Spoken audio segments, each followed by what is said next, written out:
everything changed when you came alive.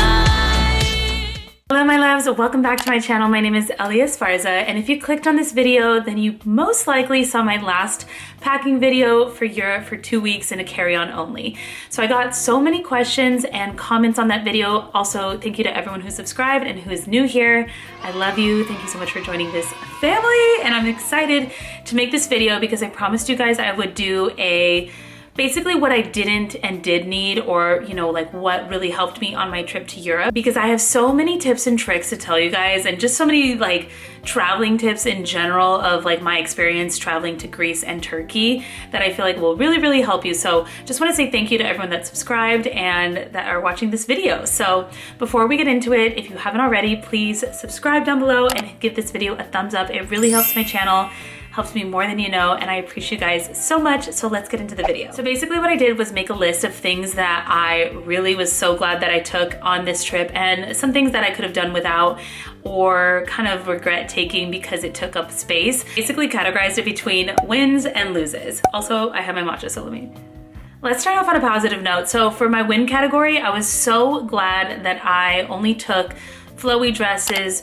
skirts, basic tops that went with basically all of my bottoms, trousers. I didn't pack any jeans. Definitely think that saved me a lot of space because my mom and my tia, who were on this trip with me, took only jeans, and it took up so much of their luggage.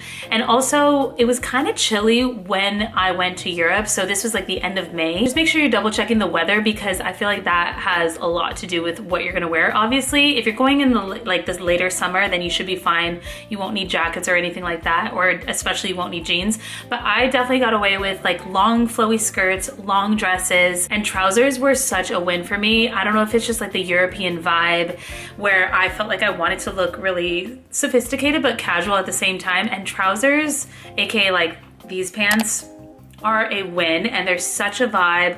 They look great on everyone, and I feel like they make every single outfit look really nice. So number one, I'm glad I didn't take jeans, and number two, I'm glad I only took flowy stuff. This might be difficult for some people, but I only took 3 pairs of shoes. A pair of white sneakers, my Nikes, and they were so perfect to go with every single outfit, even if I was wearing a dress or a skirt. So if you can find a pair of white sneakers that just go with everything that you love and are comfortable, that is gonna be a win, because towards the end of the trip, we were just tired. We walked so much that I was just in sneakers basically the second half of the whole trip, even with my nicer, dresses and things like that. But it just like goes together and it looks so cute. So white sneakers for the win. This might be controversial to some people, but I took like a heeled sandal or like a platform sandal, and some people would not even take that at all. But for me, I'm the kind of girl that's always in platform of something. Like even most of my sneakers and shoes have some sort of elevation to them because I'm a short girl. Especially if you wear them often and you can walk a lot in them often, this won't be a problem. So I'm glad I took these. If you're just like a flat sandal girly, you're even better because it's easier to pack. But I'm glad that I took them because I feel like they elevate any outfit. We didn't do too many like club outings or anything like that, but just going to dinner or just like looking nice throughout the day is also cool, and they look great in photos. And I even wore these shoes when we were climbing down like a mountain basically to get to the red sand beach in, I believe it was Santorini, and they survived that trip. So I took those, I was happy with them. But again, I'm someone that is always wearing some sort of platform or some sort of heel, so I'm comfortable and used to wearing them. And I will say like they were very comfortable for me. The third pair of shoe that I also took was a pair of just flip-flops, cute flip-flops that you can, wear with your whole outfit if you want, but it's just nice to have them, especially if you're going to the beach and traveling to any sort of beach area. I also like to have flip-flops just like in the hotel room to be in the shower with, because I don't know, I just get grossed out. I don't like to be barefoot in hotels. So those are nice to travel with whether you're going to a beach or not, and they're obviously come in handy. Now I actually did take water shoes, but I never used them. Not to say that they weren't cute enough to go with my outfit, but I never felt like putting them on with my outfit. And then some of the days we didn't really know what the plan was. Like we'd have a certain plan and then we'd just like end up at the beach or end up like climbing rocks, and they would have come in handy there. So I feel like if you're willing to carry them around like in a bag or something, or have them with you, like if you have a backpack that you're carrying around all day, and it would be good to have, like the water shoes would have definitely come in handy at the beaches because they were so rocky. but I was just kind of like, it's fine. You can deal without them. If you have them, great. If you don't, you'll survive. The next thing I'm so glad that I brought, and I wasn't even prepared for it to be chilly, but I'm so glad I brought a cardigan and then a cropped hoodie jacket like I showed you guys in my traveling outfit, and then also an oversized kind of like linen shirt to go with like pretty much any outfit. It was a lot chillier than I expected. Like, I was not expecting to be cold at all. And if you're going to somewhere like Mykonos, it's very, very windy there, like incredibly windy. But I feel like this just goes to show, even if it's the summer, it does get chilly sometimes at nights in different places. Sometimes it rains, you just never know. I brought a neutral cardigan, basically that went with every single outfit. And then I also brought that oversized shirt because even though it was like flowy on top of flowy, like it was just a vibe. I was giving coastal grandmother vibes, and I'm always here for that. And my cropped hoodie, you could also just opt for like a regular hoodie or a sweater or something comfy that you can wear on the airplane, because airplanes are so cold. So I feel like even if you're only gonna wear it on the travel days, have that with you, because there was nothing more comfortable than putting on a hoodie after walking all day and traveling. And then some of our flights were at like 5 in the morning. Sometimes we were traveling obviously for 14 hours. The key would definitely to bring something you can wear with everything, something you can throw on and that is light, and something that you can wear on travel days. Another thing I was so grateful that I brought was leggings. Now, I know this sounds obvious, like of course you're gonna bring leggings, but I brought several pairs. I brought about like 4 or 5 pairs, and I did not expect to work out at all. I was actually like, I'm probably not gonna work out. I'm the type of girl that doesn't wear leggings like as an outfit unless I'm actually working out or traveling, because I like to take advantage of being in Europe and being in a different city and like wearing a cute outfit and taking pictures and things like that. So I already knew I wasn't gonna use the leggings as an outfit, but I knew for travel days it was gonna be essential, and also just in case I wanted to go for a workout or ended up being like on a hike or something like that. And I was so grateful that I brought that many leggings, because between all the travel days and the flights and the buses and the trains and everything that we did, like it was so nice to have leggings to wear on those days, even if it was just for that time period, and then you change when you get to the hotel or you change when you get to the next city. So leggings are a must for travel days and just feeling comfortable. So now I'm gonna kind of go through a list of things that like I didn't really need or regret not bringing or things like that. So number 1 was not enough underwear and socks. When I tell you I was on my last undie by the end of the trip, like last, like I was like, I'm gonna have to go commando at this point. Usually the type of person that brings a lot of underwear, and I did expect to do laundry. We just never got the chance to, or it was very expensive. Our last day in Turkey, we actually got stuck an extra day that was very unexpected. And luckily that was like, I had 1 more pair of socks and 1 more pair of undies. But if I could go back, I would bring a bunch more of extra pairs, just like stuffed in like my backpack or my bag or something. Also on my period during part of this trip, so like even more for that reason. You just never wanna run out of things. Luckily there's tons of stores all over Europe, so like if you really need to go buy some more, you can definitely do that. But there are some remote places like on the islands of Greece where it's not that accessible, and you just don't wanna be spending like hundreds of dollars on underwear. Another thing I regret doing was checking in my bag at the last minute. You guys, I packed carry-on the entire time. Every single flight we took, we carried all our stuff on. And yes, it's a hassle, but there's something about having your stuff with you and being able to get off that plane or that train or bus or whatever you're doing and just be able to go and not have to worry about your luggage in another country. So on our way back from Turkey, we had already gone through a whole mess with the airlines. Our flights were changed, there were delays, it was a whole mess. Even getting to Europe was a mess. My whole family decided, you know what, let's just check in our stuff so we're not carrying as much stuff. And I was with older family members that, you know, it wasn't as easy for them to carry their stuff around. And I was like, you know what, we're going home, we're going back home. What could go wrong? Everything went wrong. I think what this trip taught me is that like everything probably will go wrong, because European airlines and travel just functions differently than America, and like we're just used to a certain level, and I don't think they're on that level. Or you're dealing with a lot of smaller, more independent airlines that don't have as many people working there. There's always the language barrier, there's always, I feel like a cultural barrier. So man, it was just such a mess. Against my better judgment and my intuition, I ended up checking in my bag from Turkey, Istanbul to Dallas, Fort Worth, which is where we were flying to. We did have a connecting flight in London, and I was like, you know what? It should be fine. It's gonna be fine. It's gonna be totally fine. And it was not fine. But when we finally got to Dallas, you know, we were waiting for our bags. My entire family got their bags. Even like the backpacks, like they threw in their backpacks. I did not throw in my personal item, but they did, and they still got them. And my bag was the only one that did not make it. Now, luckily, I was already going home to my parents' house, and I ended up ordering underwear off of Amazon because I was like, I need something. And I also always carry a pair of leggings and a top in my bag, in my personal carry-on. That's another tip. Always have like an extra outfit, leggings or something like that, underwear if you can, just in case you do check in a bag and something is lost.